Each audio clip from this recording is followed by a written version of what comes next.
Binomial के इस question में क्या पूछा गया है, term independent of x the expansion, यानी जो एक्सपेंशन दी है इसमें ऐसी टर्म बतानी जो इंडिपेंडेंट ऑफ एक्स हो। कहने का मतलब क्या है, एक्स की पावर 0 का अपने को कोफिशिएंट पता करना है, तब तो इंडिपेंडेंट ऑफ एक्स होगा। देखो किस तरह की इक्वेशन है ये, एक्स प्लस 1 अपॉन ये है x by 3 plus 1 minus x 1 by minus x minus 1 upon x minus x 1 by, इस तरह का है। ठीक है, ये इस तरह की चीजें, और इस पूरे को जो क्या किया गया है पावर दी गई है क्या। अब इसमें पता करना है इंडिपेंडेंट। अब इसको सोल्व करने के लिए थोड़ा सा देखो क्या अलजेब्रा लगाएंगे। ये एक्स प्लस 1 आपका फर्स्ट टर्म का, इसको हम देखो ऐसे लिख सकते हैं, एक्स 1 बाई 3 का अगर मैं क्यूब करता हूँ तो अल्टीमेटली क्या आ जाएगा, एक्स से आ जाएगा। तो इसको मैं ऐसा लिख सकता हूँ, और 1 पे तो फिर भी लिख सकते हैं, तो बिल्कुल 3। देखो ये क्या बन रहा है, ए क्यूब प्लस बी क्यूब का फार्मूला बन रहा है।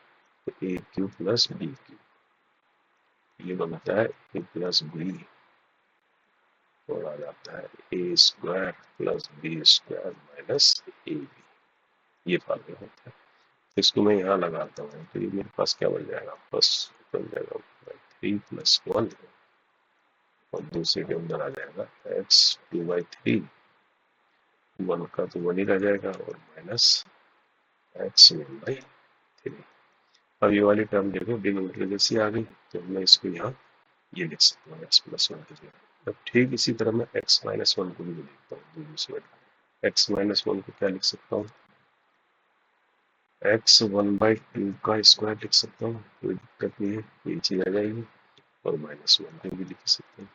ये क्या बन गया, ए स्क्वायर माइनस बी स्क्वायर का फार्मूला, यानी एक बार प्लस एक बार माइनस, तो हुआ ये एक्स 1/2 माइनस, ये चीज आ गई बस दोनों। अब मैं यहाँ पर पुट करता हूँ, एक्स प्लस 1 की जगह ये रखता हूँ, तो देखो जब मैं इसको रखूंगा तो क्या होगा, नीचे वाली चीज कैंसिल हो जाएगी, अल्टीमेटली क्या बचेगा मेरे पास, एक्स 1/3 प्लस 1 बचेगा यहाँ पर, ये बनेगा बचेगा इस फर्स्ट अल्टीमेट एक्स 1/3 प्लस 1 बचेगा यहाँ पर। और यहाँ देखो क्या लिखते हैं, यहाँ एक्स 1/2, यहाँ तो कुछ ऐसा कटने वाला दिख नहीं रहा, तो इसको ऐसे लिख लो भी 1/2 माइनस 1। अब नीचे जो है यहाँ पर मैं एक्स को कॉमा ले लेता हूँ, यहाँ क्या बचेगा 1, यहाँ क्या बचेगा, एक्स डिवाइड होगा ना एक्स से, तो एक्स की पावर माइनस 1/2 बच जाएगा ये, है ना। तो ये पूरा हो गया 10 के बराबर। अब देखो थोड़ा सा और सोल्व करते हैं, एक्स 1/3 प्लस 1 ये, अब यहाँ पर क्या होगा, अच्छा ये एडिटिव है भी प्लस 1, और एक्स की पावर 1/2 माइनस 1। अब यहाँ पर इसको देखा जाए तो एक्स, इसको है 1 माइनस 1/x 1/2, यानी 1 लिखने चलो, इसको ऐसे लिख सकते थे हम, है ना। तो अब एक स्टेप और हो जाएगा, इधर लिख लेते हैं, तो यहाँ आ जाएगा एक्स 1/3 प्लस 1 फर्स्ट टर्म में है, इसके बाद आ गया एक्स 1/2 प्लस 1, एक्स 1/2 माइनस 1। तो यहाँ क्या आया, ये एक्स ले लिया, यहाँ मैंने एलसीएम ले लिया एक्स 1/2, देखो एक्स 1/2 माइनस 1 आ रहा है, नीचे एक्स 1/2 आएगा, है ना। एक्स 1/2 को ऊपर ले सकते हो यहाँ पे, तो यहाँ आ जाएगा एक्स क्या आ जाएगा 1/2 आ जाएगा, ये एलसीएम लिया, ये यहाँ से नीचे आया ना, इसको मैंने ऊपर ले लिया, तो इससे ये कैंसिल हो गया, मेरी पूरा चला आ रहा है, ठीक है। अब देखो क्या चीज आ गई, और थोड़ा सा अब ये आ गया नेक्स्ट स्टेप में, एक्स 1/3 प्लस 1 माइनस के अंदर क्या बचा, एक्स 1/2 प्लस 1। अब ये 1 ही तो है एक्स, तो इसको देखा जाए तो ये एक्स माइनस 1/2 आ जाएगा, अगर इस एक्स को मैं यहाँ ले जाऊंगा 1/2 के साथ भी मिल जाएगा, तो अब ये ऐसा हो गया। अब इसको अंदर ले जाना x1/2 को, तो x1/3 प्लस 1 माइनस इसके अंदर क्या आ जाएगा, x की पावर 0 आ जाएगा प्लस से कर दो, ये तो है ये। अब और खोलेंगे तो अब ये 1 आ जाएगा, x की पावर 3 प्लस 1 माइनस को ले जा रहे हैं अंदर, तो ये -1 माइनस x की पावर पावर 10, 1 से 1 कैंसिल, तो फाइनली क्या बच गया, x1/3 माइनस x माइनस 1/2 की पावर 10, यहाँ निकला है फाइनली हमारा। अब हमें क्या चाहिए, इंडिपेंडेंट ऑफ x से, यानी इसकी जनरल टर्म निकालेंगे मैंने उससे, जनरल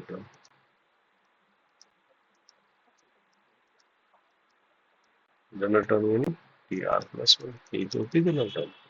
तो ये क्या होगी, MCR यानी 10CR x1/3 का n minus r, 10 minus r, और दूसरी टर्म क्या होगी, माइनस भी है ना, तो -1 के पावर आर कर देते हैं, और x माइनस पावर आर ऐसा लिख सकते हैं इसको, है ना, ये हो जाएगा।